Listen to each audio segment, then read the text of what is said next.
मिरजेत महिलांचा असणारा आवडता सण वटपौर्णिमा मोठ्या उत्साहात साजरा करण्यात आला। परंपरेनुसार अनेक ठिकाणी महिलांनी वडाच्या झाडाची पूजा करून आपल्या पतीला दीर्घायुष्य लाभू दे, सातजन्मी हाच पती मिळू दे अशी प्रार्थना केली।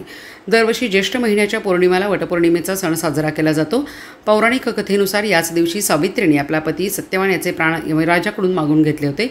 तिच्या निष्ठेने आणि समर्पणाने यमालाही नमते घ्यावे लागले। त्यामुळे या दिवशी विवाहित स्त्रिया आपल्या पतीच्या दीर्घायुष्यासाठी वटवृक्षाची पूजा करतात आणि निर्जल व्रत पाळतात।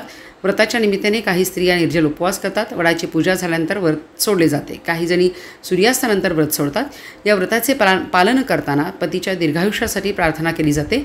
असे मानले जाते की या दिवशी सावित्रीप्रमाणे व्रत पाळणाऱ्या स्त्रियांना त्यांचाच पती पुढील 7 जन्मांसाठी प्राप्त होतो अशी आख्यायिका आहे। आधुनिक युगातही वटपौर्णिमा या सणाला तितक्याच भक्तिभावाने साजरे केले जाते। अनेक स्त्रिया या दिवशी पारंपरिक शृंगार करतात, नात्यांचा उत्सव साजरा करतात आणि आपल्या कुटुंबाच्या एकतेची प्रार्थना करतात। सोशल मीडियावरही या दिवशी विवाहित स्त्रियांचे पारंपरिक फोटो आणि श्रद्धेचा आविष्कार पाहायला मिळतो।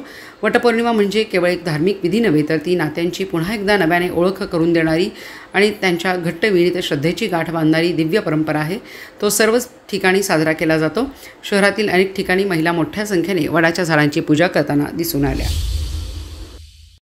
आज सालावादाप्रमाणे आमच्या इथं वटपौर्णिमेचा कार्यक्रम सुरू आहे आणि नवीन जुने सगळे नववधू सुद्धा भरपूर आपल्याकडे आलेले आहेत।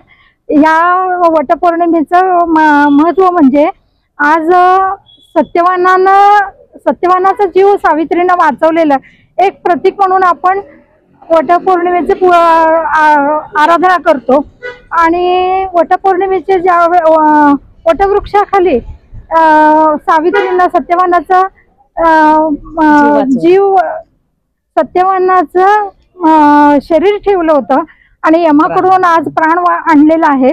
ह्या एक आपलं हिंदू धर्मातला मोठा प्रतीक म्हणून आम्ही सगळे हिंदू महिला सवाष्णींनी पूजा करतो आणि सर्व